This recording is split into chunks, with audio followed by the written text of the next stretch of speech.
liberales crean un vacío.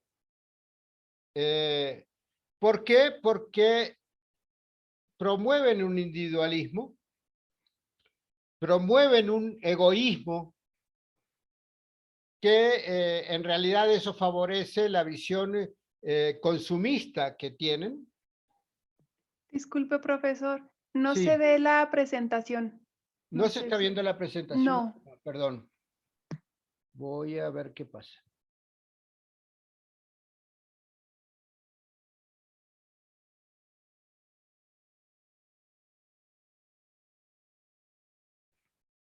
¿Ahora se ve? ¿Ya se ve? Sí, gracias. De nada, gracias por avisar. Yo me seguía,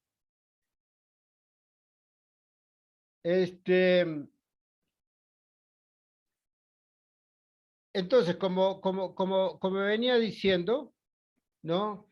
Según él, rompe con los lazos de solidaridad que existe entre la gente, y eso rompe con el pueblo. Entonces, el populismo sería una herramienta para generar el orden que el neoliberalismo ha roto y darle entonces una nueva estructuración a la sociedad, ¿no? Profundizando en el proceso de democratización con un orden comunitario. Eso es lo que dice Laclau, es una visión muy positiva del populismo. Villacañas, que es un teólogo social español, considera que el populismo más bien se limita a llenar el vacío político. Nuevamente, el diagnóstico es el mismo. Los neoliberalismos rompen con los lazos sociales, con los lazos de solidaridad social, crean personas individualistas, personas egoístas, ¿no? Y entonces el populismo llena ese vacío. Pero lo llena con una retórica que mantiene irresueltos los problemas generados en dichas formaciones sociales. O sea, promete mucho y hace poco.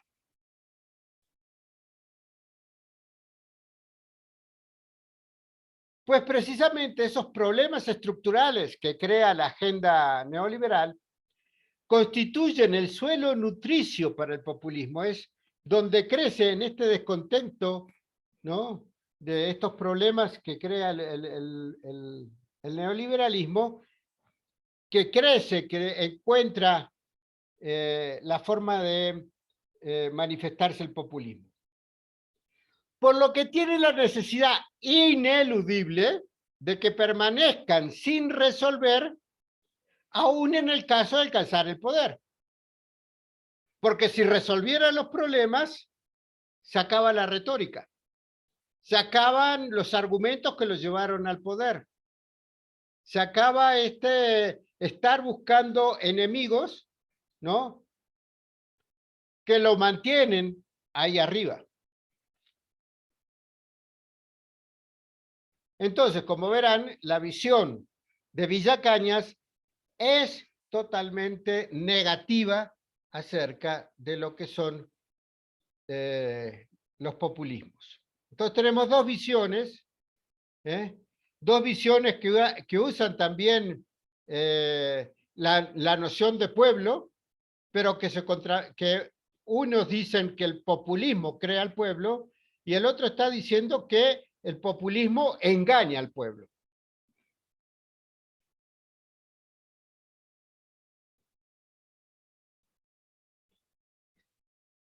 Vayamos a lo que dice el Papa Francisco. Para hacer posible el desarrollo de una comunidad mundial, como la que viene hablando desde que comenzó la encíclica, una comunidad mundial que tiene que dirigirse hacia la amistad social, dirigirse hacia la fraternidad universal, basado principalmente en los valores del amor, ¿no?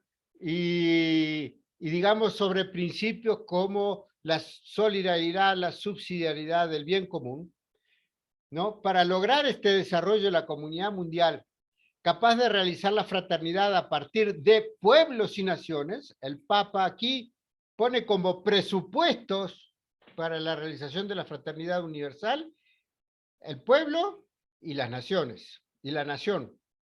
Son dos conceptos que son muy parecidos, pero que no son iguales. Podemos hablar sin duda de pueblo mexicano, y que coincide con el concepto de nación mexicana. Pero podemos hablar de el pueblo de Dios, el pueblo católico, ¿no?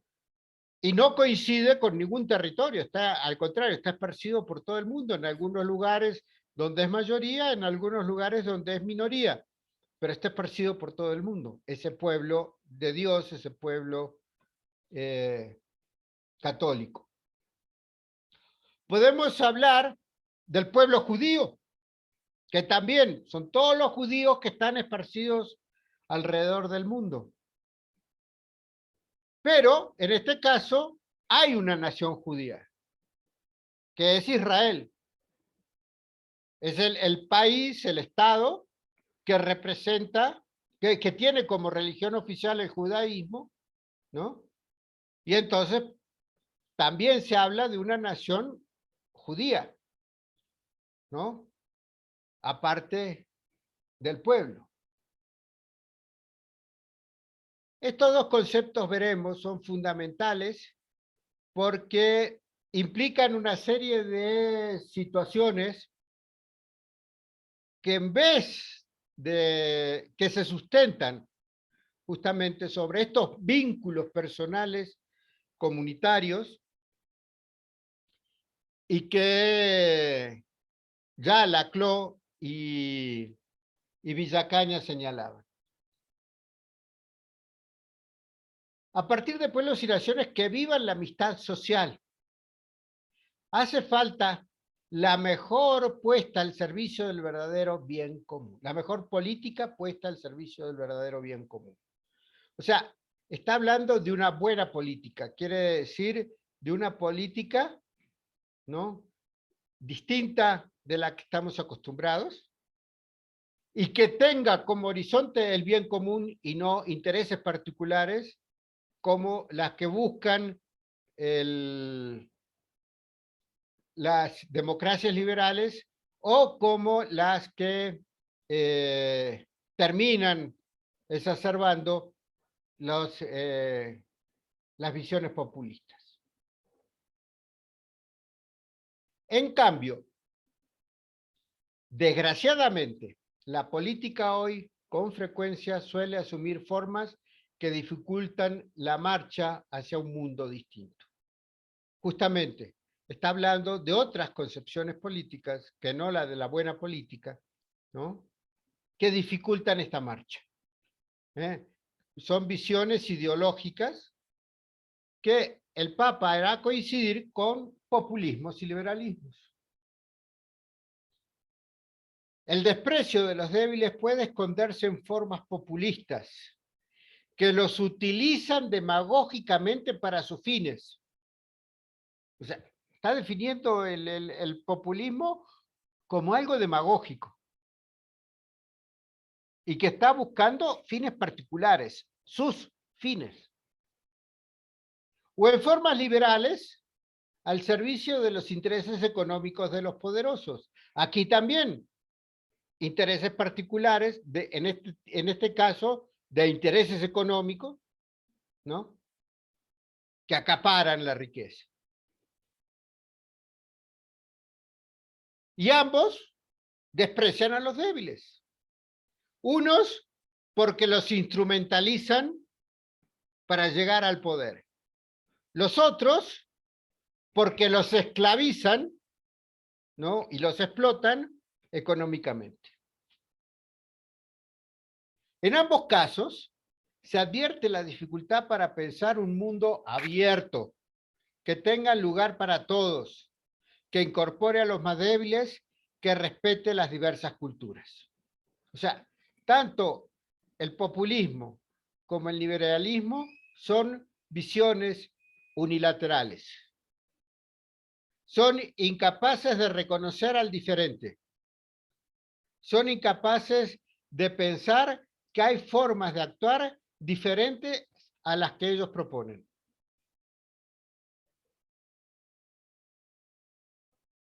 Entonces, aborda por primero esto que él titula como popular o populista, donde va a confrontar, va a poner en contraste lo que es popular y lo que es populista.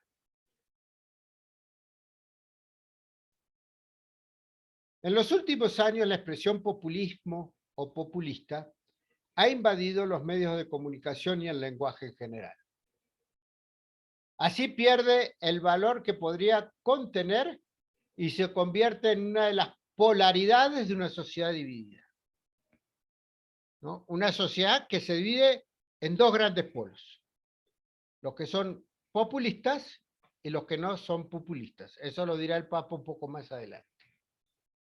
Esto llegó al punto de pretender clasificar todas las personas, agrupaciones, sociedades y gobiernos a partir de una división binaria, populista o no populista, revolucionaria o no revolucionaria.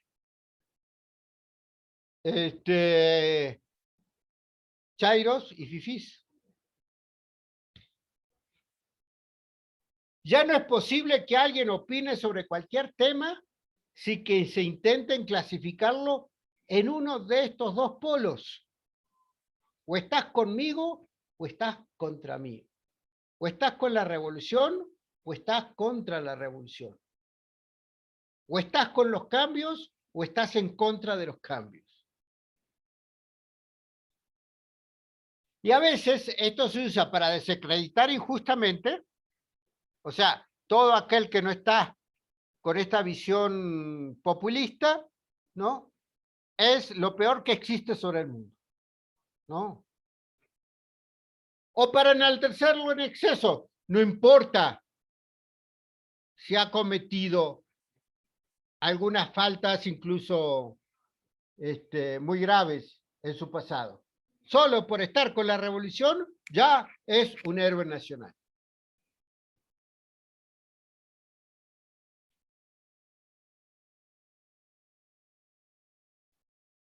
La pretensión de instalar el populismo como clave de lectura de la realidad social tiene otra debilidad, que ignora la legitimidad de la noción del pueblo. ¿Por qué ignora la legitimidad? Porque utiliza, manipula al pueblo. El intento de hacer desaparecer del lenguaje esta categoría podría llevar a eliminar la misma palabra democracia, es decir, gobierno del pueblo.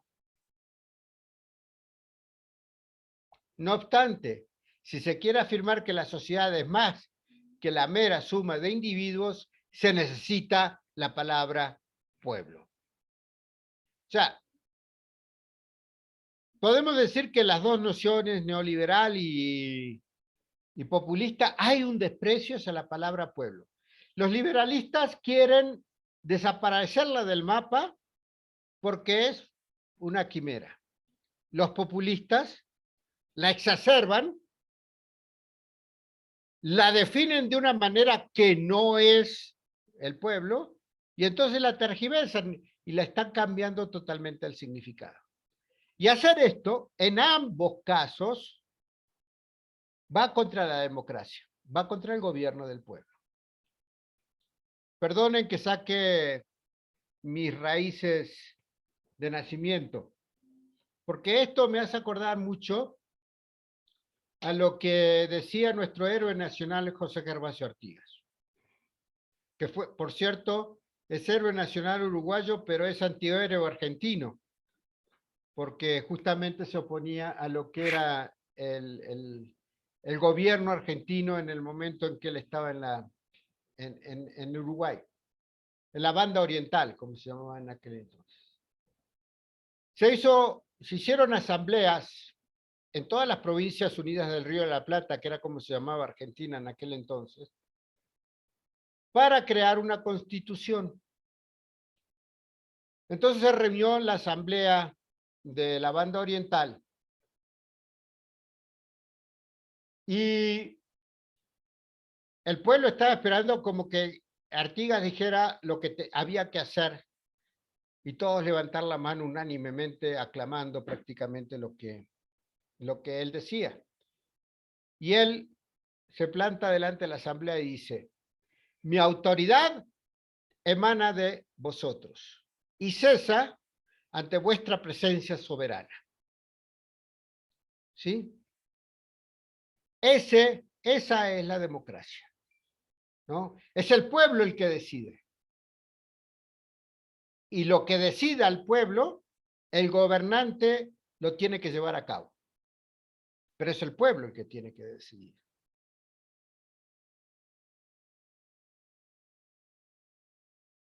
Y eso es democracia, eso es gobierno del pueblo. Ojo, en Uruguay nunca, creo que fue el único momento de democracia en Uruguay, porque después de eso fue combatido por una visión, era lo que se propugnó en esa asamblea fue una visión federalista, y en ese momento había un gobierno unitario centrado en Buenos Aires, y se le hizo la guerra y lo obligó en el 1815, 2 años después, al destierro en Paraguay, del cual nunca volvería.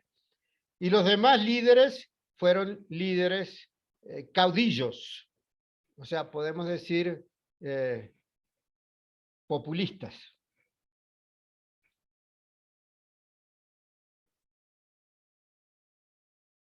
La realidad es que no hay fenómenos sociales, que hay fenómenos sociales que articulan a las mayorías, que existen megatendencias y búsquedas comunitarias. O sea, un pueblo, ¿no? Como tal, es aquel que reacciona ante ciertos hechos de una manera más o menos homogénea, donde hay una mega tendencia que está mostrando, por lo general, muchas veces un descontento,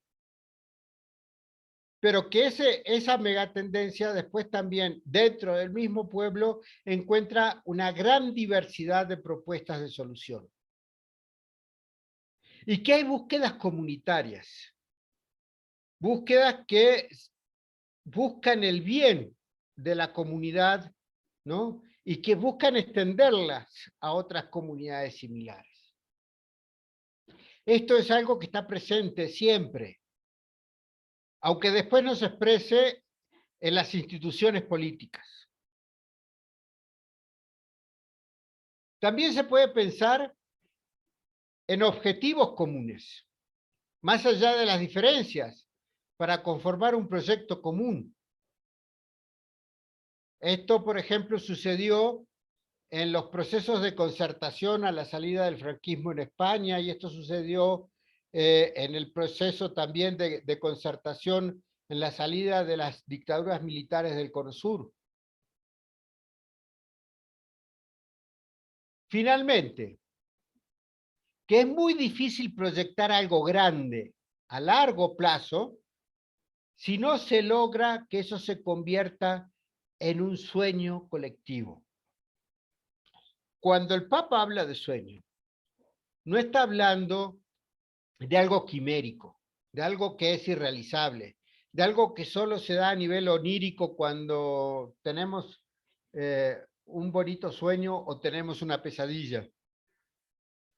No, cuando el Papa habla de sueño, está hablando de un horizonte común hacia el cual dirigirse, hacia el cual todos jalamos parejo para llegar a ese horizonte en el cual todos podríamos encontrar nuestra plena realización humana y comunitaria. A eso se refiere el Papa con sueño colectivo. Entonces, si no hay un sueño colectivo, cada uno jala por la suya, se transforma en un sálvese quien pueda. Y entonces no podemos caminar juntos, como camina junto un pueblo. ¿Sí? Para esto hay que construir ese sueño común. Y para tener ese horizonte de algo grande y que sea a largo plazo. Todo esto se encuentra expresado en el sustantivo pueblo y en el adjetivo popular. Todas estas megatendencias, estos fenómenos sociales, o sea, por ejemplo, el fenómeno social que estábamos viviendo durante 2018 era un gran proceso y un gran rechazo de la corrupción que habíamos sufrido durante un sexenio. Un cierto desengaño con respecto a la alternancia, ¿no? Se sentía como que los gobiernos del PAN no habían logrado realizar esta transformación y que mucho menos lo estaba logrando el gobierno de Peña Nieto. Esto creaba esta gran megatendencia. Y ante alguien que se planta en un discurso al decir, vamos a acabar con la corrupción, pues eso crea, ¿no?, una cierta afinidad, etcétera, etcétera. Porque estaba ese fenómeno social, esa megatendencia, ¿no? Incluso estas búsquedas comunitarias.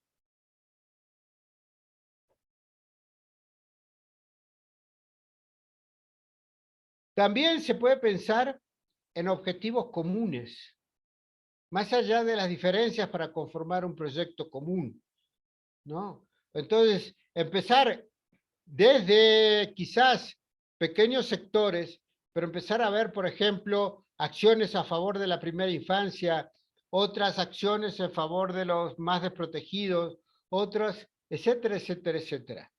Que cuando se van amalgamando, pueden ir poniendo este proyecto común, ¿no? Creando este proyecto común de superación de la pobreza, ¿no? De mejorar la educación, ¿no? Y de mejorar la salud, por ejemplo, ¿no?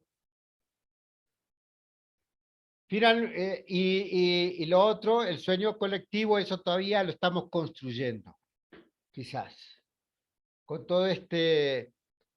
toda esta efervescencia que existe en la sociedad civil para ir creando alternativas a esta gran crisis que estamos viviendo. Todo, todo esto es el pueblo, ¿no? Pero no puede haber esta construcción del pueblo si no hay una crítica a la demagogia, ¿no? Porque renunciar a construir el pueblo sería algo que nos estancaría totalmente, ¿no? Necesitamos volver a tomar este ímpetu, ¿no?, de pueblo para transformar la sociedad, pero a su vez haciendo la crítica de aquellos que quieren manipular estas mega tendencias, ¿no?, y estas búsquedas comunitarias hacia un proyecto personal o de grupo.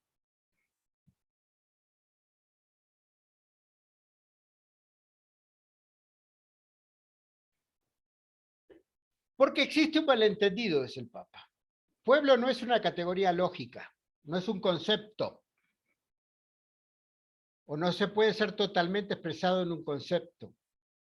No es una categoría mística, o sea, que está expresando una realidad pero que no se puede ver. Si lo entendemos en el sentido que todo lo que hace el pueblo es bueno, o en el sentido que el pueblo sea una categoría angelical. O sea, el pueblo no es bueno, ¿sí? El pueblo es el pueblo. Y el pueblo se puede equivocar.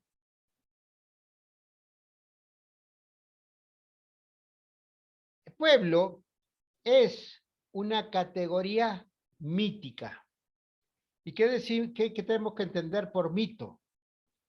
Pensemos en el Génesis, en la descripción que se hace de la creación. En 7 días, Dios crea todo lo que existe en el universo. Actualmente eso no lo podemos afirmar. Sabemos que hay todo un proceso de evolución del universo, pero sí es un proceso ordenado, este proceso del universo. Está regido por estas leyes naturales, ese proceso del universo. Ley natural, que muy bien dice Santo Tomás, es expresión de la ley divina, del deseo divino, ¿no? O sea, Dios sí creó en un orden, pero estar hablando de cientos de millones de años, ¿no? A pueblos que creían que el mundo no tenía más de 3 o 4 mil años, era muy difícil, ¿no? Entonces hay que buscar, la revelación busca justamente la forma de explicar al pueblo de una manera de imagen para que se entienda que Dios creó todo, pero de una manera ordenada. Nosotros lo expresamos en categorías científicas, de evolución. Ellos lo expresan en categorías míticas, en imágenes. Pero la verdad de fondo sigue siendo la misma. Eso es la diferencia que hay entre una categoría mítica y una categoría lógica científica. Cuando explicas lo que es un pueblo, sociológicamente hablando, utilizas categorías lógicas porque lo tienes que explicar. Hace falta. Pero así no se explica el sentido de pertenencia a un pueblo. Todo lo que yo les dije del pueblo hasta ahora, que se lo estoy expresando en categorías lógicas, no termina de explicar la pertenencia a un pueblo. La palabra pueblo tiene algo más que no se puede explicar de manera lógica. Ser parte de un pueblo, formar parte de una identidad común, hecha de lazos sociales y culturales. Un mexicano cuando sale del país, o yo, que estoy fuera del país que nací, cuando escuchamos el himno nacional, nos conmueve, pero profundamente, a punto de lágrima. ¿Pero por qué? ¿Por el himno? No, es lo que el himno nos está invocando. Nos está invocando a nuestra niñez, con nuestra familia, ¿no? Nos está invocando ese lugar donde nacimos y nos desarrollamos, ¿no? Está invocando a todos esos lazos de familia, de amistad, de compañerismo que hemos ido creando. Nos invoca un buen tequila, unos buenos tacos de carnitas o a los que nos gusten más, ¿no? Nos está hablando de un rico mole, ¿no?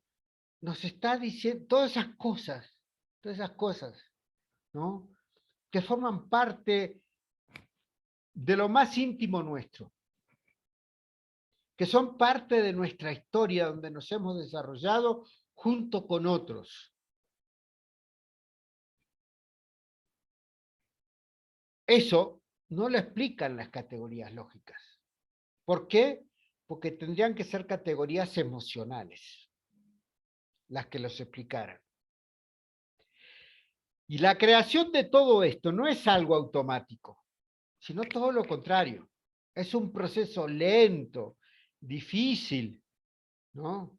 Es nuestra historia, plagada de alegrías, de logros, pero también de tristezas y de fracasos. Pero esto también es el proceso que hacemos cuando vamos construyendo un proyecto común. Un horizonte al que dirigirnos.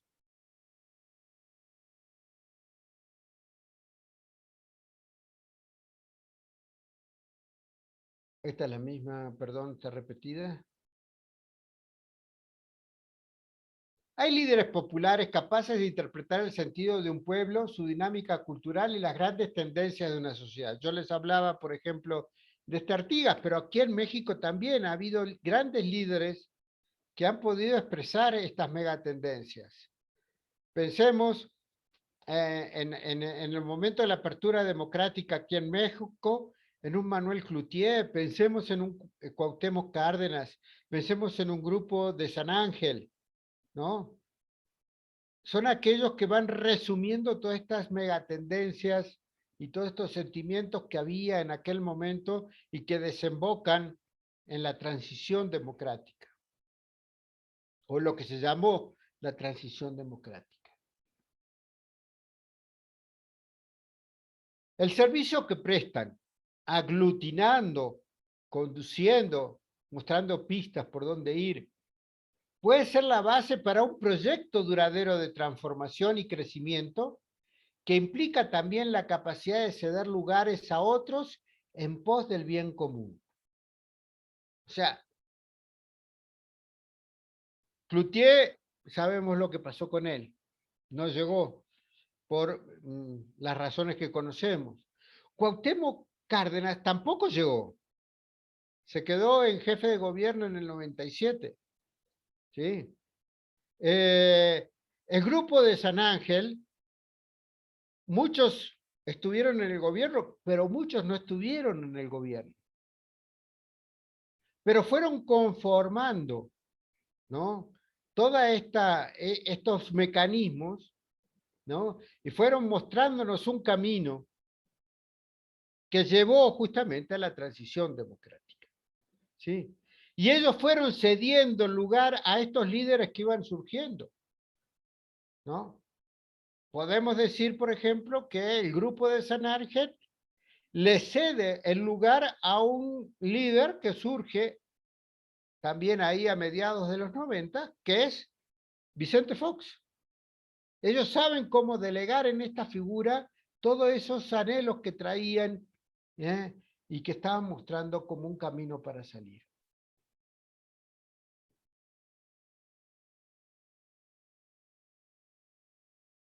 Pero deriva en un insano populismo cuando se convierte en la habilidad de alguien para cautivar en orden a instrumentalizar políticamente la cultura del pueblo. O sea, cuando hay alguien que sabe interpretar las megatendencias, pero en vez de darles el cauce para que sea el mismo pueblo y nuevos líderes que puedan salir del pueblo para que eso se vaya consolidando, ¿no? No, lo usan, lo manipulan para tener ellos como persona o como grupo todo el poder.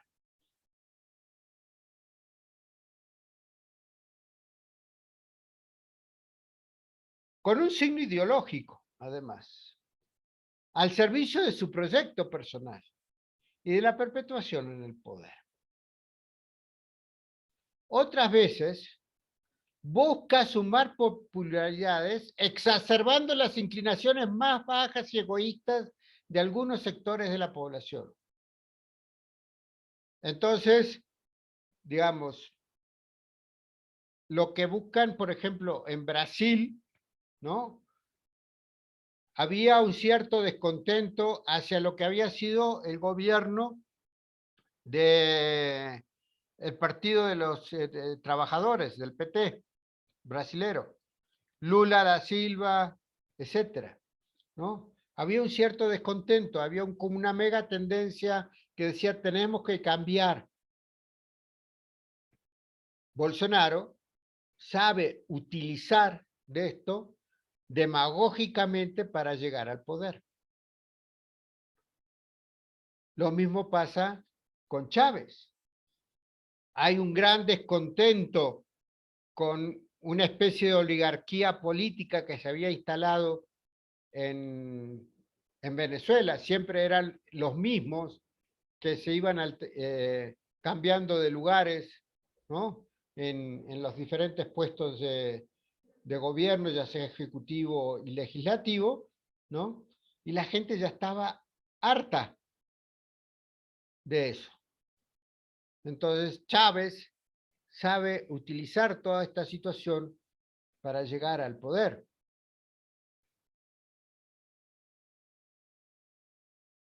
Y lo que hace es justamente polarizar. En Brasil se polarizó al sector de productivo, ¿no? Y aquellos que ya se creían que estaban bien, ¿no? Los polarizó para llegar al poder. Contra los populistas del PT. O sea, populistas y no populistas.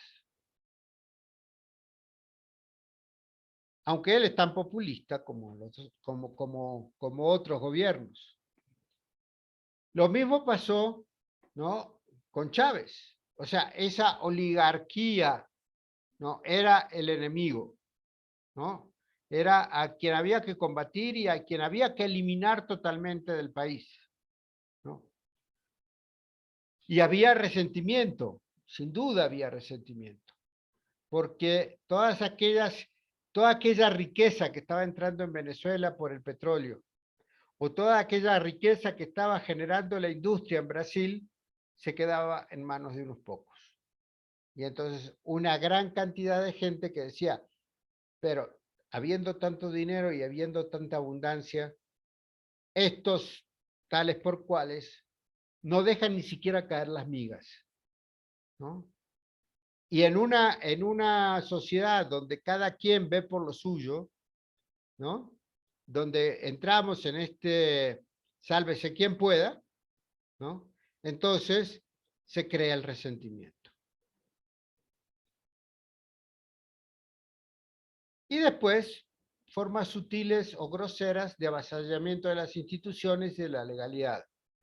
O sea, yo ya tengo el poder absoluto en mis manos, soy capaz de cambiar la Constitución cuando se me dé la gana, soy capaz de cambiar las leyes cuando se me dé la gana, ¿no? Y puedo, además, poner en la Constitución de que me reelijo indefinidamente, como pasó con Chávez, como pasa ahora con Maduro, ¿no? Como estaba pasando con Evo Morales, etcétera, etcétera, etcétera.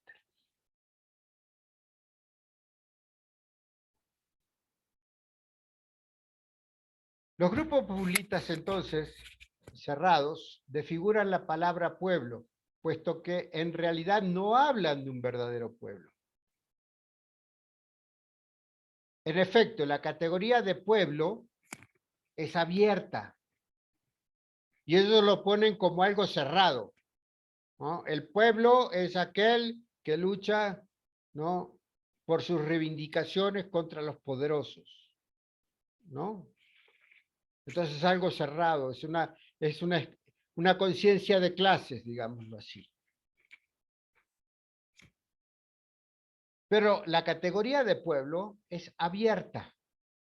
Un pueblo vivo, dinámico, con futuro, es aquel que está abierto permanentemente a nuevas síntesis, incorporando al diferente. No lo hace negándose a sí mismo, pero sí con la disposición a ser movilizado, cuestionado, ampliado, enriquecido por otros y de este modo evolucionar. Voy a poner un ejemplo muy burdo, pero que muestra claramente cómo es esto, ¿no? Si les pregunto a ustedes cuáles son las comidas típicas italianas, enseguida van a decir pizza y espagueti. Pues ni la pizza ni el espagueti son propias italianas. Se las apropiaron. El espagueti es de China. Fue Marco Polo y los grandes comerciantes de la Edad Media los que trajeron el espagueti a Italia. El pomodoro, que es el jitomate, ¿no? Es de México. Llegó de Sudamérica a Italia. Los italianos, tomando estas dos cosas, crean el espagueti, como lo conocemos ahora. Lo mismo pasa con la pizza. La pizza, el tipo de pan de la pizza original, es como el pan árabe. Lo traen de Oriente, pan árabe. Y a ese pan árabe le ponen salsa de tomate por encima y un poco de queso. Pero de nuevo, el pan árabe que llega de Medio Oriente, el jitomate que llega de América y el queso, la mozzarella, que es típica italiana. Los italianos, y ahora todo el mundo identifica con la cultura italiana estas dos comidas, supieron asumir y meter dentro de su cultura estos elementos. Y así podríamos hablar de muchísimas cosas y mucho más profundas. Si los líderes de las hordas que vivían en las cavernas no hubieran estado abiertos a este intercambio y a esta posibilidad de cuestionarse e ir ampliando, enriqueciéndose por otros, todavía viviríamos en las cavernas. Los procesos culturales es un estar abierto al otro. Los procesos de los pueblos es un estar abiertos a los otros, sin renunciar a nosotros mismos como pueblo y como cultura, pero sí asumiendo estos elementos que pueden venir de otros. Los populistas no, los populistas se cierran. Nosotros, ¿sí? Y entonces México tiene 100.000 años, ¿no?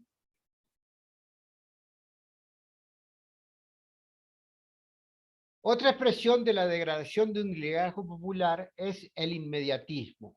Ya. Se responde a exigencias populares en orden a garantizar votos y aprobación, sin tomar en cuenta que a veces la resolución de los problemas es un proceso largo y costoso.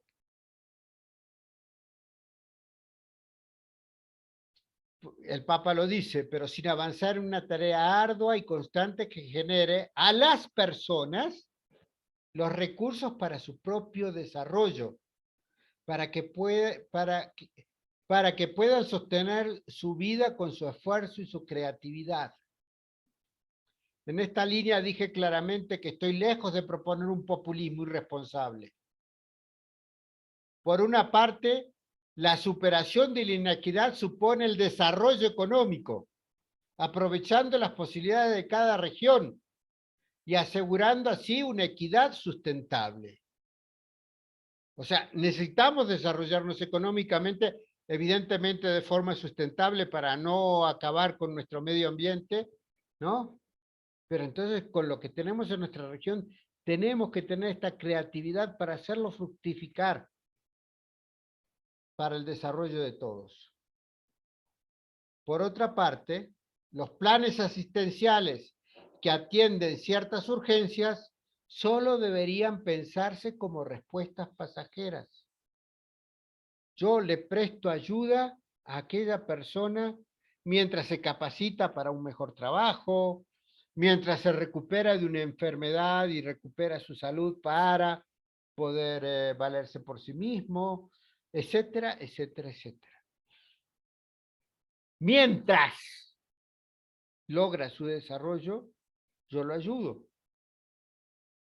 Pero habiendo logrado su desarrollo, es él que ya está dando su aporte a la sociedad y de eso vive y de eso se sustenta y de eso además puede ayudar a otros.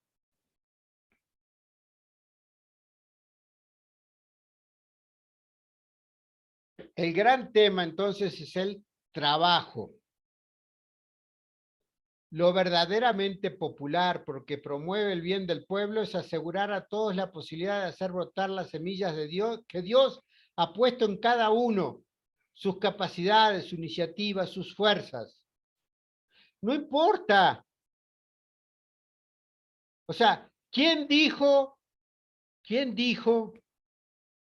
un gran abogado de los que gana todos los juicios, y etcétera, etcétera, es superior al que recoge la basura? Porque necesitamos de los abogados para mantener un cierto respeto a las leyes y que defiendan nuestros derechos. Pero también necesitamos del que recoge la basura, porque perdónenme la expresión, si no está el que recoge la basura, viviríamos entre la mierda. ¿Cuál de las dos tareas es más importante? Si el que recoge la basura lo hace porque está poniendo todo su esfuerzo, todas sus capacidades, todo aquello que él puede hacer, se está realizando porque le está prestando un gran servicio a la sociedad. Y no se lo retribuimos. Mientras que el abogado, a lo mejor lo que se dedica es a hacer tranzas y se lo retribuimos de una manera exorbitante. No quiere decir que no necesitemos de la abogacía. Estoy diciendo que algunos abogados. Entonces, digamos, no es ningún servicio es superior a otro siempre y cuando se haga en este servicio a la sociedad donde me desarrollo como persona poniendo toda mi persona en esa actividad que yo desarrollo. Eso de darle trabajo a la gente es la mejor ayuda para un pobre, el mejor camino hacia una existencia digna. Por ello insisto en que ayudar a los pobres con dinero debe ser siempre una solución provisoria para resolver urgencias. El gran objetivo debería ser siempre permitirles una vida digna a través del trabajo.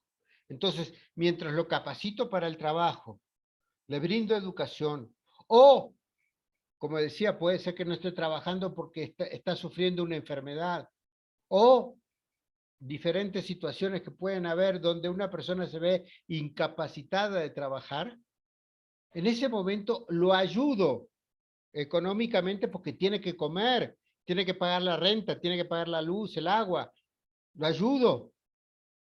Pero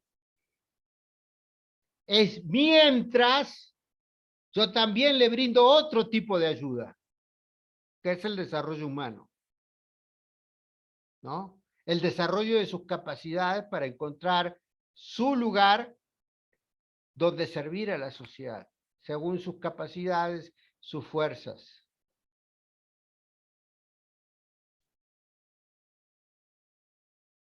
Por más que cambien los mecanismos de producción, la política no puede renunciar al objetivo de lograr que la organización de una sociedad asegure a cada persona alguna manera de aportar sus capacidades y sus esfuerzos. Lo que normalmente se llama el gobierno tiene que crear políticas laborales para asegurar que todos tengan trabajo.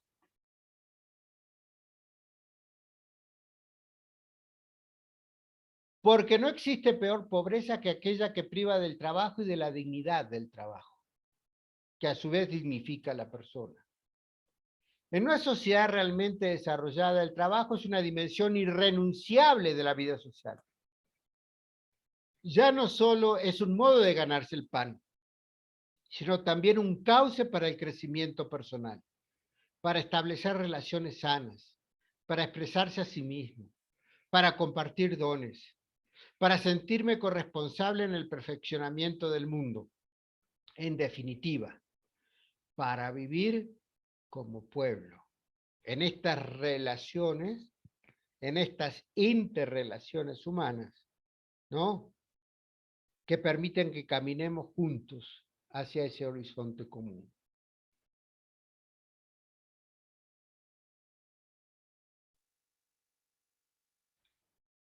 los valores y los límites de las visiones liberales. Hasta ahora hemos visto mayormente las limitaciones del populismo, ahora veremos las limitaciones del neoliberalismo. La categoría de pueblo que incorpora una valoración positiva de los lazos comunitarios y culturales suele ser rechazada por las visiones liberales individualistas, donde la sociedad es considerada una mera suma de intereses que coexisten. Intereses particulares que coexisten, negociando entre ellos, ¿no? Renuncian a otras cosas para ganar más, ¿sí? Y entonces nace lo que llamaba Rousseau el pacto social, ¿sí? Un renunciar a parte de mis intereses, ¿no? Para poder avanzar, ¿sí? Pero en definitiva es una competencia de unos contra otros, ¿no? Hablan de respeto a las libertades, pero sin la raíz de una narrativa común. O sea, es una libertad que está fundamentada más bien en mis antojos, ¿sí? No en valores comunes, no en una capacidad de renuncia a mí mismo para el bien de todos, incluido yo. En ciertos contextos, es frecuente acusar de populistas a todos los que defienden los derechos de los más débiles de la sociedad, la polarización, ¿no? Tú ayudas a los pobres, eres un populista, ¿no? Y tratas de manipular a los pobres para tu carrera política, y entonces ellos también es populistas. No piensan en verdaderos líderes, que pueda haber verdaderos líderes sociales.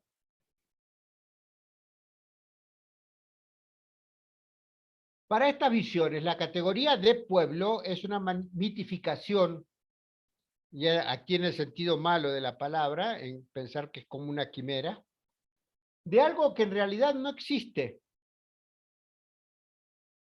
Sin embargo, aquí se crea una polarización innecesaria, ya que ni la idea de pueblo ni la de prójimo son categorías puramente míticas, imagen, o románticas de sentimiento, que excluyan o desprecien la organización social, la ciencia, las instituciones de la sociedad civil.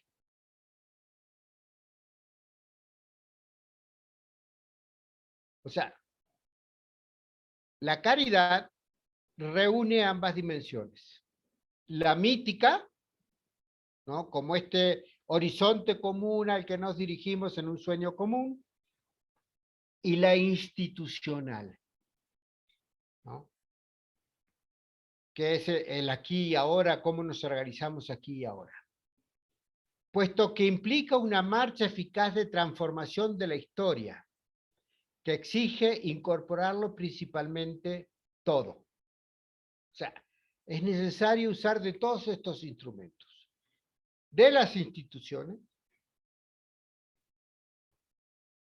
de el derecho, de la técnica, de la experiencia, de los aportes profesionales, del análisis científico y de los procedimientos administrativos. O sea, no vivimos etéreamente, vivimos en un aquí y en una ahora, vivimos en un proceso histórico. Y para movernos en el proceso histórico es necesario entonces, ¿no?, que institucionalicemos. Es necesario que conozcamos la realidad por la ciencia y la apliquemos esos conocimientos por medio de la técnica. Es necesario que veamos y aprendamos de lo que ha pasado y lo que han sido los aciertos y los errores, la experiencia, ¿no? De lo que nos dicen los profesionales, los expertos, ¿no? Y por supuesto, de tener un control administrativo para ir gradualizándolos y priorizando, ¿no?, la utilización de los recursos que tenemos a nuestro alcance. Porque no hay de hecho vida privada si no es protegida por un orden público. Un hogar cálido no tiene intimidad si no es bajo la tutela de la legalidad, de un estado de tranquilidad fundado en la ley y en la fuerza, o con la condición de un mínimo de bienestar asegurado por la división del trabajo, los intercambios comerciales, la justicia social y la ciudadanía política. O sea, no podríamos tener la tranquilidad de nuestro hogar, nuestra vida privada, si no estuviera garantizado por este mínimo de organización social, que también usa de la fuerza, ¿no? Pero utiliza de la fuerza para la protección de las personas. Si no, estaríamos como en el medievo, ¿no? Ahí llegan las hordas, ¿no? De los bárbaros y nos pasan por encima y nos matan, nos descuartizan, etcétera, etcétera. Yo no quiero hacer ningún parangón con algunas situaciones en algunos estados de la República.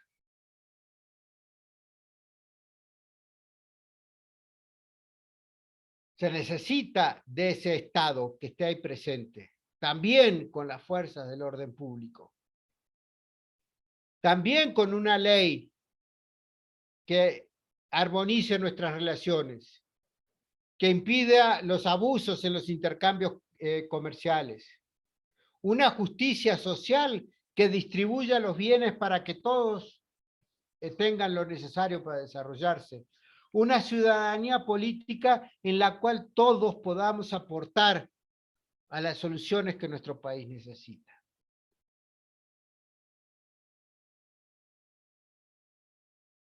La verdadera caridad es capaz de incorporar todo esto en su entrega y debe expresarse en el encuentro persona a persona. También es capaz de llegar a una hermana o un hermano lejano, incluso ignorado, a través de los diversos recursos de las instituciones de una sociedad organizada, libre, creativa, que una sociedad organizada es capaz de generar, o son capaces de generar, ¿no? El buen samaritano necesitaba de la posada como una institución donde dejara a este pobre que recogió apaleado y que curó en el camino. También necesita de la institución de la propiedad privada porque necesitaba tener la burra que era de él para poder cargar a este herido para llevarlo hasta la posada.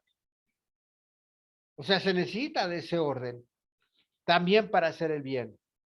Pero también para hacer el bien a quien está lejos. Si yo quiero ayudar a un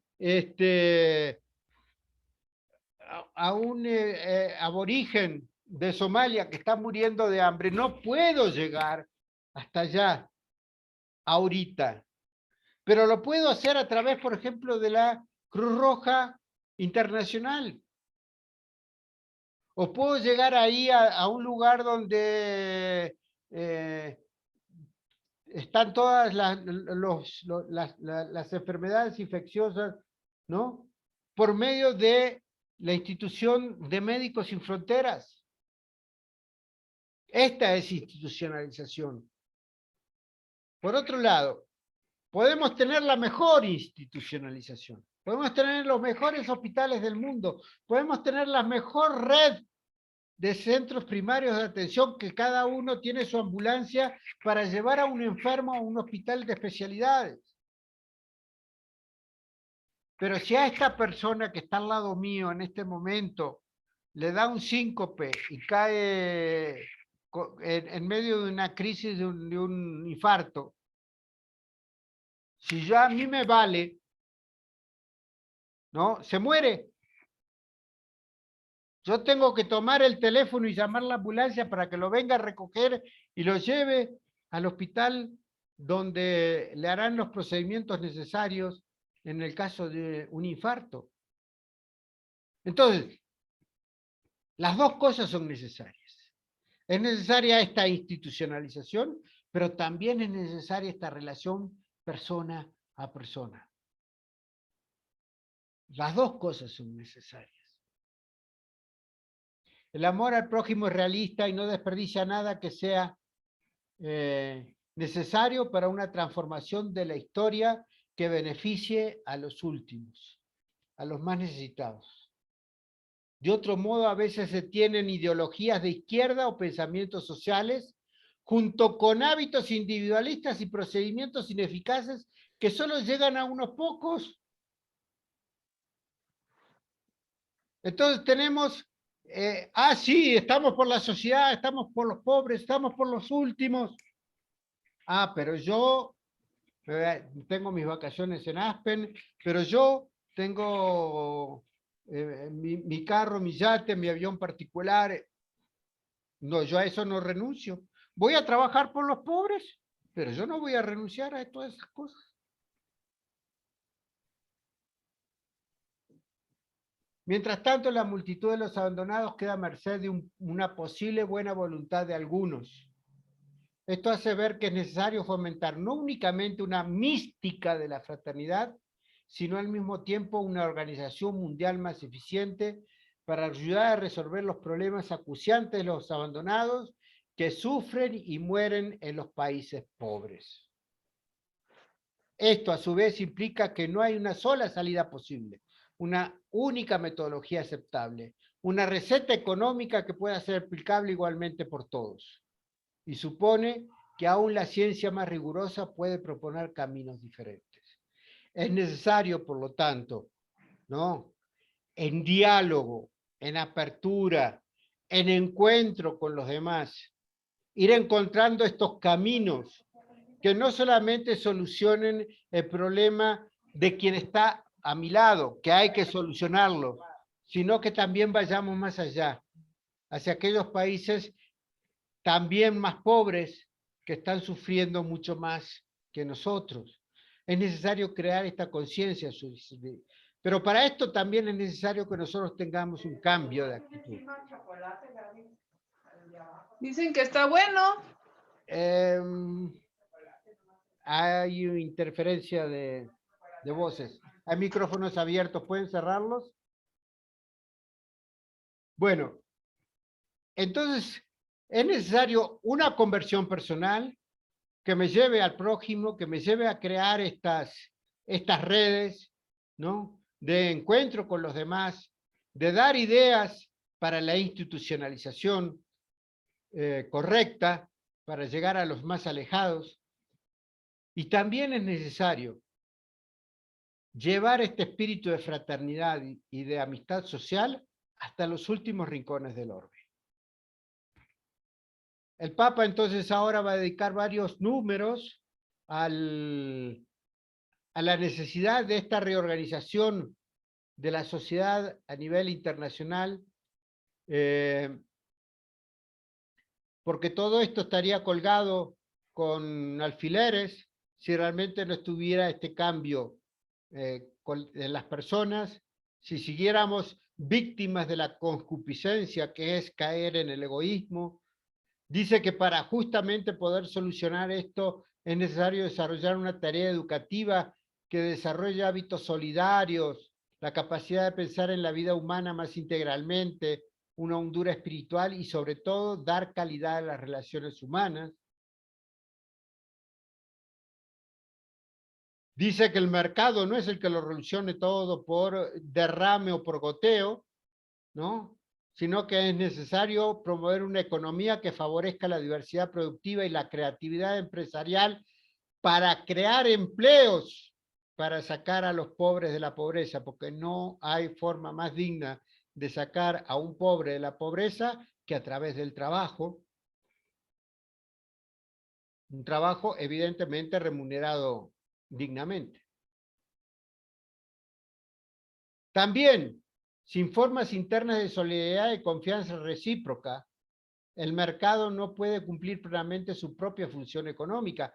El mercado, como mercado, no es malo. Fue inventado por los benedictinos en la Edad Media.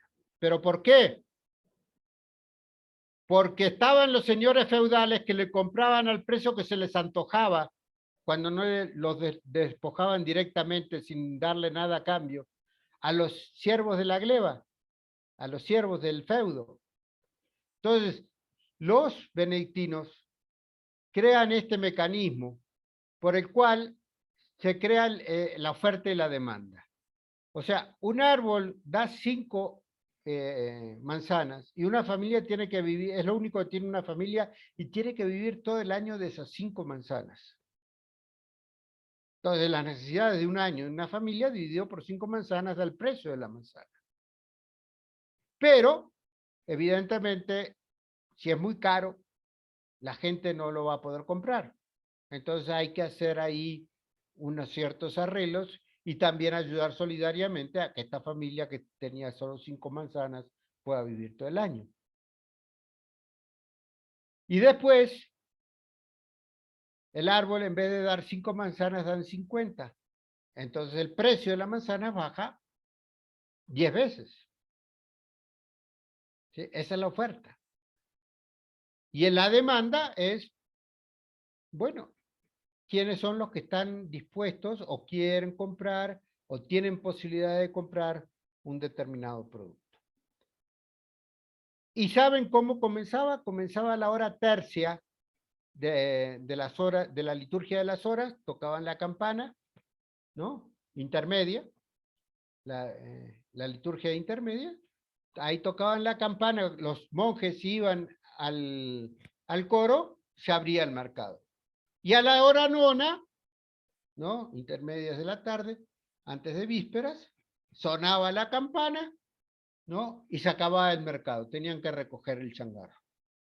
Por eso, Wall Street y las bolsas del mundo siguen manteniendo esa costumbre de que un campanazo para iniciar y un campanazo para terminar. Eso es lo único que les queda de lo que usaban los benedictinos, ¿no?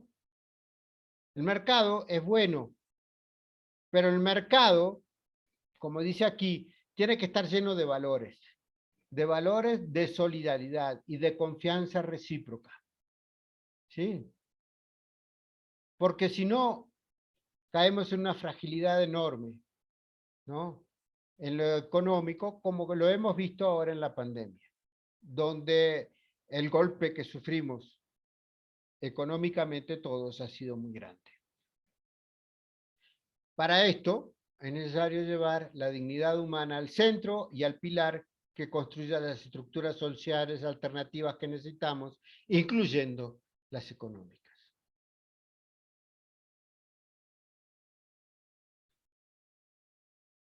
El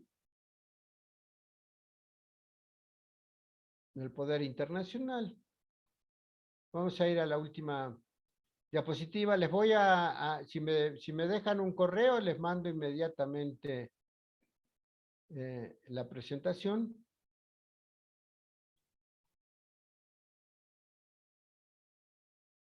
Gracias a Dios, tantas agrupaciones y organizaciones de la sociedad civil ayudan a paliar las debilidades de la comunidad internacional y nacional.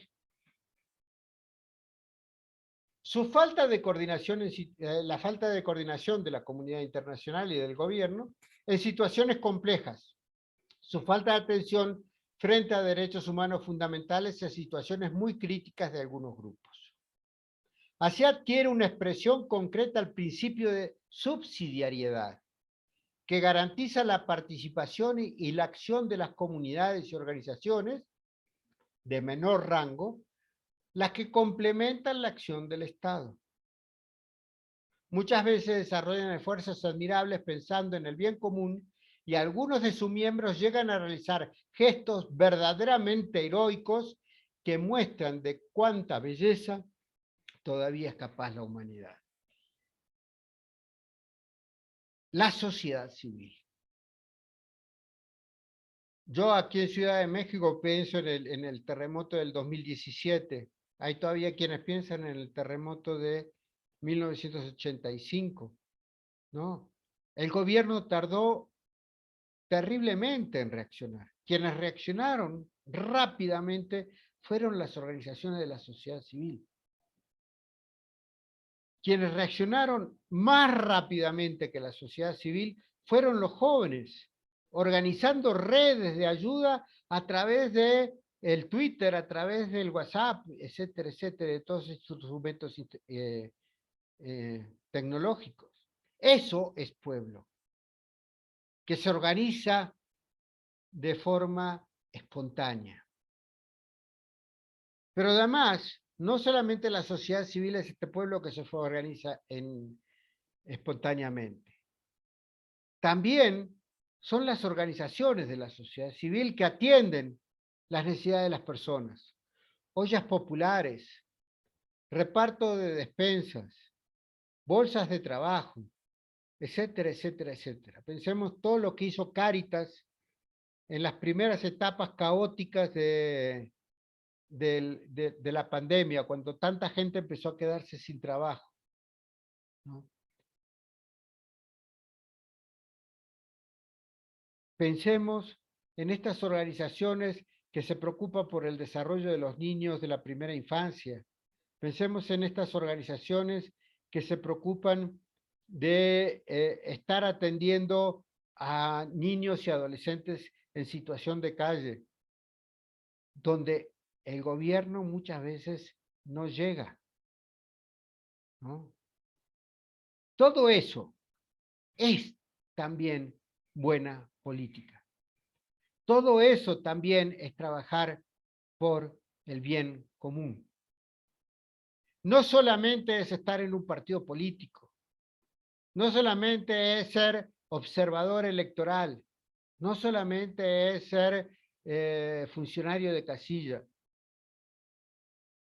también es acción política todo aquello que hagamos organizadamente en favor de los demás. Eso es pueblo. Y ese pueblo es el fundamento de la democracia, como nos decía el Papa en los primeros números. En este momento tenemos algunas urgencias. Por eso es que se recomienda poder ser observador electoral. O en algunos casos les damos mucho ánimo a aquellos que se quieren comprometer con una candidatura en el municipio o una candidatura a nivel local, ¿sí? Porque sabemos que siendo de nuestra comunidad y teniendo formación de la doctrina social de la Iglesia, buscarán el bien común, no importa en qué partido, pero que buscarán el bien común. Pero también no olvidemos el gran campo que tenemos de compromiso en la sociedad civil. Y somos los laicos que a través de la sociedad civil o comprometiéndonos en alguna acción política concreta ya organizada en partidos, ¿no? Somos los que podemos transformar nuestra sociedad. No es cruzándonos de manos y esperando de que la sola oración va a resolver esto. La oración nos va a ayudar. La oración nos va a sostener. La oración hará que Dios cambie los corazones, pero no va a redactar una ley. La oración no va a llenar una olla. La oración no va a armar una despensa. Ahí necesitamos nuestro compromiso de trabajo. Y es lo que tenemos que hacer. Ese compromiso de trabajo nos compete a nosotros laicos. En el campo político, en el campo económico y en el campo social. Porque así es como construimos el pueblo. Y solo construyendo el pueblo, construyendo este horizonte común, hacia el cual jalamos parejo, quizás con visiones diferentes. Y qué bueno, porque nos enriqueceremos unos a otros con las diferentes visiones. Quizás con fuerzas y con cualidades diferentes, pero qué bueno, porque eso permite que lleguemos a cada rincón, pero con un horizonte común. Construyamos la paz a través de la construcción de un horizonte común en el cual todos nos sintamos acumulados y nos sintamos impelidos a construir ese bien común. Gracias.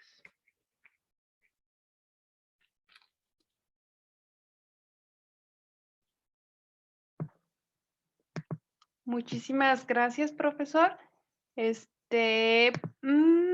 Pues muy Muy interesante y muy comprometedor que como laicos tenemos esa función de realizar actividades concretas en el desarrollo social, en el desarrollo humano. Entonces nos invita a cada uno de nosotros a reflexionar. Vemos, si no hay preguntas, estoy revisando, dice Aquí hay aquí dos nos, preguntas. ok, Hay dos preguntas. Una que Antonio Mesa me está preguntando, ¿hay alguna visión positiva del neoliberalismo o solo hay visiones positivas del populismo? Evidentemente que hay visiones positivas del neoliberalismo. Así como Laclau, que venía de una visión populista peronista, tenía una visión positiva del populismo, aquellos que están adscriptos a una visión ideológica del neoliberalismo dan visiones positivas del neoliberalismo. Los fundamentos del populismo y del neoliberalismo, ojo, los fundamentos, no las personas que están metidas en el liberalismo o en el neopopulismo, ¿no? No debemos ir contra las personas, vamos contra las ideas. ¿Ah? Los fundamentos del populismo, ¿no? están están fundadas en una vieja visión del materialismo dialéctico, donde hay un grupo pequeño de personas que son capaces de leer la historia y son capaces de conducir a los trabajadores. En aquel entonces se hablaba de trabajadores, después se amplió al concepto de pueblo. Son capaces de dirigir, ¿no? De inducir a la acción del pueblo, del proletariado, ¿no? Pero son unos poquitos que tienen esa iluminación, ¿no? De, de poder leer la historia. Ese fundamento está equivocado. La realidad y por donde tenemos que ir, todos somos capaces de descubrirla. Y la vamos a descubrir no porque hagamos grandes estudios o cosas por el estilo. La vamos a descubrir porque estamos en diálogo entre nosotros. Y en ese diálogo entre nosotros se nos va manifestando poco a poco la verdad. Y ya recordamos quién es la verdad, el camino y la vida, ¿no? Y entonces, aunque no estemos entre católicos, aunque no estemos entre cristianos, si tenemos esta actitud de amor de unos hacia otros, de acogida de unos hacia otros en el diálogo, el Señor se hace presente y nos ilumina el camino, ¿no? Y eso es la crítica que se le hace al populismo, ¿no? De que manipulan al pueblo, no fomentan el diálogo entre el pueblo, sino que lo dirigen, ¿no? Lo inducen. Y se tiene que hacer lo que solamente ellos dicen. No puede haber otras soluciones. Lo mismo pasa con el neoliberalismo. El fundamento del neoliberalismo es la visión de Hobbes del hombre. El hombre es el lobo del hombre. El hombre, las personas, los seres humanos, miran solos por sus intereses, son egoístas por naturaleza, según Hobbes. Entonces, justamente, lo que tratan de conciliar los liberalistas es de que tenemos que entrar en esta negociación para ir conciliando los intereses. Eso decía Adam Smith, pero se equivocó el pobrecito, porque él pensaba que se iba a llegar al bien común negociando. Y negociando lo único que hace es que aquellos que tienen realmente el poder para imponerse en una negociación se imponen. Entonces, el que tiene la fábrica, ¿no? Impone las condiciones para los que están tratando de tener un empleo para llevar algo al estómago. Entonces, está bien, te doy empleo, pero te voy a dar 5 pesos, ¿no? que es lo único que le alcanza para mantenerse él. ¿Y la familia qué? ¿No?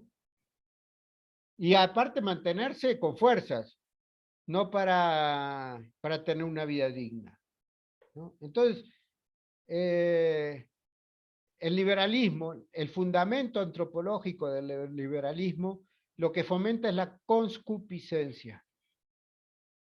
Centrarnos en nuestro egoísmo y no estar abiertos a los demás. Y esa es la gran crítica que le hace el Papa al neoliberalismo. Que el neoliberalismo lo que hace es fomentar la concupiscencia, rompiendo con los lazos de la solidaridad, rompiendo con lazos de subsidiariedad, rompiendo con el bien común y sobre todo destruyendo nuestra capacidad de amar. Entonces, no es que haya una visión positiva o negativa del neoliberalismo o una posición negativa o positiva del populismo. Hay una profunda crítica de los fundamentos, ¿no?, de estas teorías ideológicas. Espero haber contestado tu pregunta, Antonio. Las ONG desempeñan un papel de complementariedad en las estructuras de gobierno y su papel fundamental es fundamental, organizar, proponer, colaborar. Sin embargo, cada vez son más complejos los requisitos legales y fiscales para su óptimo desarrollo. Tienes toda la razón. Lo que pasa es que ha habido realmente en ciertos momentos de nuestra historia reciente abusos, ¿no?, con respecto a los subsidios hacia las organizaciones de la sociedad civil. Y entonces el gobierno ha puesto ciertas trabas. Hasta el 2018 era relativamente fácil concursar, no quería decir que te ibas a ganar, ¿no?, un subsidio, pero era relativamente fácil concursar por los recursos que repartía la CDSOL, la Secretaría de Desarrollo Agrario y algunas otras secretarías. Pero a partir del 2018 esto se ha cortado totalmente, los requisitos, como tú dices, han crecido. Entonces, digamos, una organización de la sociedad civil que para poder concursar por recursos necesita tener 2 auditorías, la de su contador y además de un contador externo, etcétera, etcétera, pues se hace muy costoso. No tiene los recursos para hacerlo. Entonces ya no puede competir en estas cuestiones, ¿no? Entonces sí, tienes toda la razón, se hace cada vez más difícil. ¿Cómo fortalecer la participación ciudadana sin caer en una ideología o en una demagógica? A través del discernimiento comunitario católico. Nosotros que estamos insertos en comunidades, ya sea parroquiales o de movimientos eclesiales, ¿no?, el discernimiento de nuestra acción social nos va a impedir caer justamente en estos excesos ideológicos o demagógicos, ¿no? Y eso va a fortalecer mucho nuestra participación ciudadana porque va a ser una participación ciudadana de calidad y no una participación ciudadana interesada.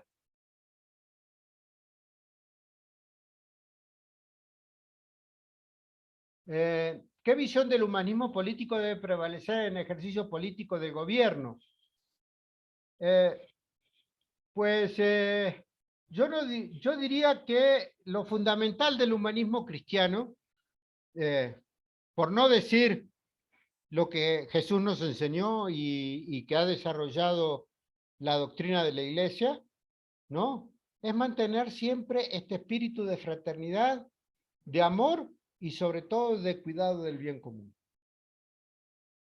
¿Sí? Si tú te mantienes en esos principios, te puedo asegurar, y bueno, y te mantienes amarrado a una comunidad también, ¿eh? No importa si eres presidente de la República, tienes que encontrar tu momento de poder realizar discernimiento comunitario con una comunidad, ¿no? Si tienes esto, te puedo asegurar que el Señor va a estar contigo y no te va a permitir salirte y mantener un equilibrio de buen gobierno. Realmente ejercer esta política de la fraternidad y de la amistad social.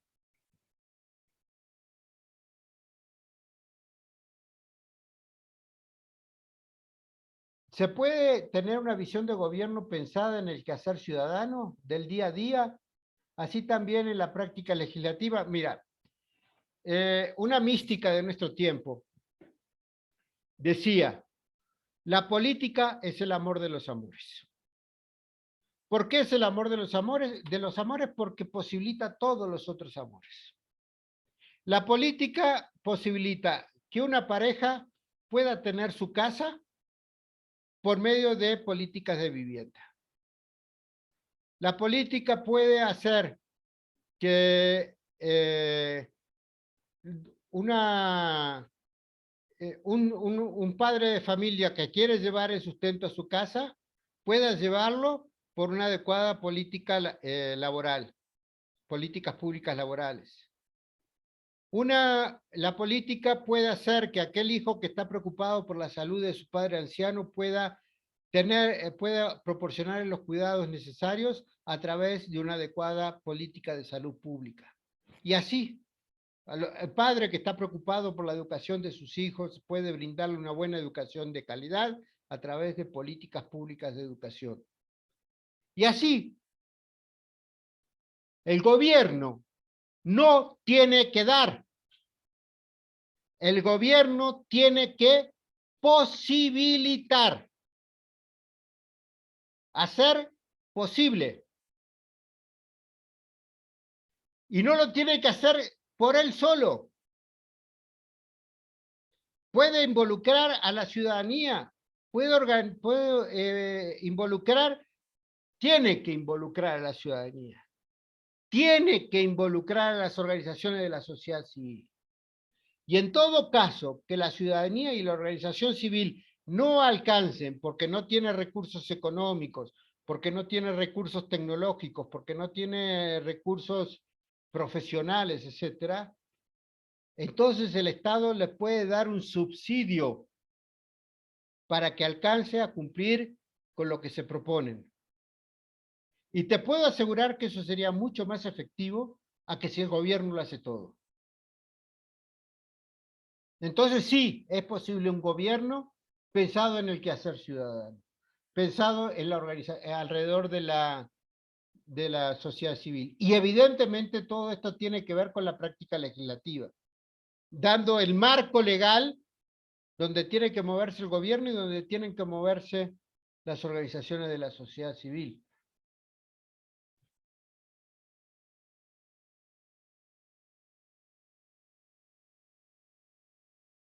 ¿Qué visión integral pudieran tener tres autoridades, ejecutivo, legislativo y judicial, que permitan entender el verdadero bien común? Bueno, el legislativo es aquel que tiene en sus manos el crear las normas que nos rigen. Dice, es un principio del derecho fundamental y está establecido en la Constitución, ¿no? El servidor público puede hacer solo lo que establece la ley. El ciudadano puede hacer todo lo que no le prohíba la ley. Entonces, quienes tienen esa función de crear la ley es el legislativo. Y tiene que pensarlo en función del bien común. ¿Qué es lo que no deben hacer los ciudadanos para no entorpecer el bien común? ¿Y qué es lo que tienen que hacer los gobernantes para favorecer el bien común? Esa tendría que ser la mentalidad del legislativo. ¿Qué hace el ejecutivo? El ejecutivo cumple con la ley. Lo que está establecido que tiene que hacer el gobierno, sí o sí, por ejemplo, la administración de los recursos públicos, la seguridad pública, ¿no?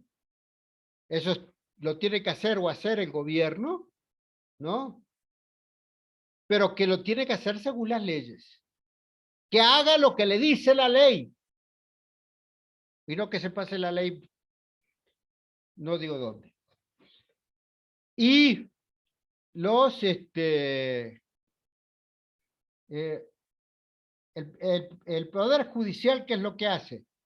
Sin duda, pueden surgir malentendidos entre el Ejecutivo y el Legislativo. El Judicial lo que tiene que hacer es decirle al Legislativo, ojo, mira, en esta ley te pasaste porque fuiste más allá de lo que están marcando los derechos humanos, de lo que están marcando la Constitución.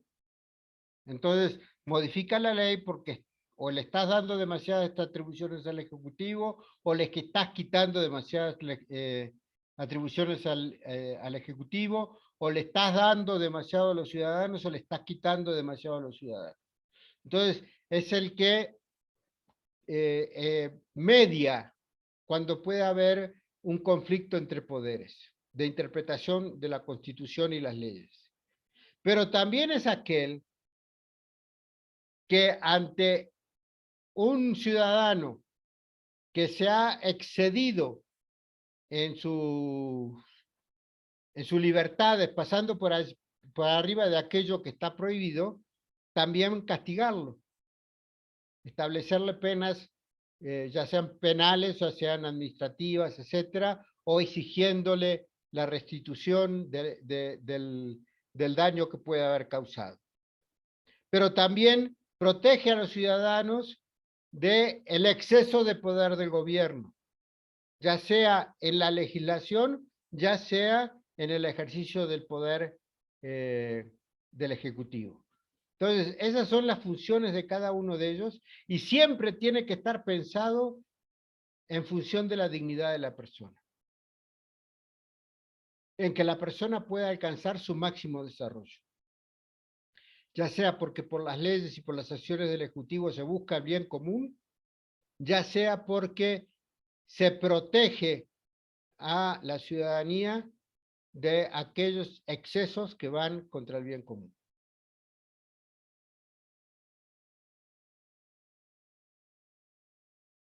Entonces no debemos ser esclavos ni esclavizantes en estas dos formas. Claro, no podemos ejercer la demagogia y manipular a nuestros hermanos, ¿no? Porque estaríamos atentando contra su dignidad, manipulándolos, ¿no? Ni podemos, por el otro lado, tampoco estar explotándolos, ¿no? Entonces, ninguna de las dos, al contrario. Nosotros más bien tendríamos que buscar su bien. Y si, por ejemplo, soy un empresario, ¿no? Pensar que mi empresa está en función de darle trabajo a los demás. Y que por esa función que cumplo de darle trabajo a los demás, recibo una buena remuneración. ¿Sí? Pero también ofrezco la mejor remuneración que puedo y que la empresa puede a mis empleados, porque merecen un salario digno. Y es más, la empresa está en función de ellos y de la sociedad, no en función de mis intereses y de mi egoísmo. Por ejemplo, ¿no? Pensando en una crítica al neoliberalismo y al populismo al revés. Bueno, al revés no. El populismo lo mismo, pero en función del poder, ¿no? Que tengo de manipular a las personas, ¿no? O sea, yo no debo manipularlas, ¿no? Al contrario.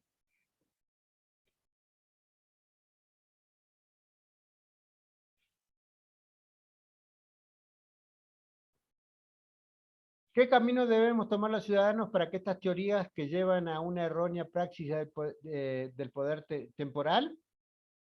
Pues debemos tomar el camino, ya les digo, del discernimiento comunitario, ¿no? Es el único camino que nos garantiza de que nuestro pensamiento va a estar acorde con el de nuestro Señor, ¿no? El discernimiento comunitario, el sentarnos a ver la realidad, ¿no? A discernirla y juzgarla a partir de la palabra, de la doctrina, ¿no? y encontrando entonces los caminos que debemos seguir. Y en este mismo discernimiento quizás nos damos cuenta que habíamos tomado una decisión y nos equivocamos y entonces rectificar el camino. También esto es fundamental, ¿no? Entonces, el discernimiento comunitario es lo único que nos puede ayudar para no caer en praxis de poder.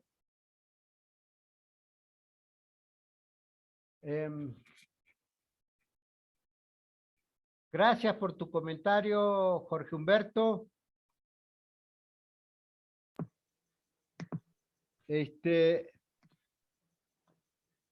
No sé si hay alguna. Creo que ya serían todas las preguntas. Las Nos hemos preguntas que pasado un están, poco del tiempo. sí, las preguntas ya creo que las hemos agotado, no veo más. Sí, Y muchas profesor. gracias por los comentarios que han estado haciendo, tanto en el sector preguntas como en el chat. Sí, muchísimas gracias. Muchísimas gracias por su respuesta. Seguramente nos aclaró y pues nos dio un panorama y un compromiso aún mayor. Cada que tomamos una clase es un compromiso, es un avanzar, es un ver por dónde podemos hacer acciones concretas para impactar socialmente y para llevar el testimonio del Evangelio en acciones concretas. Entonces es cada día una exhortación, seguramente para todos nosotros. Y pues bueno, Dios nos dé la gracia de seguir trabajando por la dignidad humana, por la dignidad de ser hijos de Dios y por dar no solamente, como decía Santa Teresa de Calcuta, no solamente dar el pez, sino enseñar a pescar para poder, muchas veces pensamos que hacer dependientes a las personas es una gran ayuda y no, desarrollarlos en sus capacidades que le han sido dadas, ahí es donde está una misión bastante grande para todos, en todo el desarrollo integral del ser humano. Muchísimas gracias, profesor. Grecia, no sé si quieras agregar algo o si no para hacer la oración final y entregar este día de trabajo, de aprendizaje en manos de nuestro Señor, por manos de la Virgen María. Muchas gracias, Gaby. Solo agradecer a nuestro maestro el día de hoy. Y pues bueno, que nos vamos con estas inquietudes, ¿verdad? Que nos ha planteado. Hay que seguir buscando, investigando, leyendo y sobre todo pedir a Dios la gracia de hacerlo vida, ¿verdad? Entonces, pues simplemente agradecer a todos los que han participado y que Dios nos dé la perseverancia. Ya falta muy poco para concluir este proceso de formación. Y bueno, hay que seguirle poniendo empeño, ¿verdad? Muchas gracias. Sí, entonces vamos a todos los que estamos aquí, los que se fueron, los que están conectados, los que se conectarán, pues a poner este día de conocimiento, entregarlo por manos de la Santísima Virgen María para que sea fecundo como su fiat, como su sí. Y les quiero leer, justamente estoy leyendo el Salmo 119, y habla sobre esto. Practico la justicia y el derecho. Es hora de actuar, Señor. Han quebrantado tu ley. Oh Dios altísimo y fiel, yo amo tus mandatos más que el oro puro. Oh Dios altísimo y fiel, considero rectas todas tus normas y detesto toda senda engañosa. Te pedimos, Santísima Virgen María, que seamos capaces de discernir cada movimiento, cada cosa que pase por nuestra vida, por nuestra sociedad, y que como hijos tuyos y todos aquí servidores, o por lo menos con la intención de seguir los pasos de Cristo, podamos dejar huella en este mundo y podamos hacer una transformación social, siempre en el amor, en la unidad y en la comunión. Dios te salve María, llena eres de gracia, el Señor es contigo. Bendita eres entre todas las mujeres y bendito es el fruto de tu vientre, Jesús. Santa María, Madre de Dios, ruega, Señora, por nosotros los pecadores, ahora y en la hora de nuestra muerte. Amén. Oh glorioso San José, ruega por nosotros en este día, 1 de mayo, día de San José Obrero, día del trabajo. Yo creo que combinó todo el día con el tema. Bendito sea Dios. Y inicio del mes mariano, entonces que la Virgen María nos siga ayudando y haciendo pues nuestra vida una obra agradable a Dios. Muchísimas gracias, profesor Juan José. No, gracias a ustedes, gracias a todos los que han estado aquí presentes, y uno recibe dones del Señor, no puede guardárselos para uno, y fue con este gusto que he participado el día de hoy aquí. Demos gracias a Dios por sus dones, por su vida, y demos gracias a Dios que nos permite aprender día a día algo nuevo. Muy bien, Entonces, muchísimas gracias.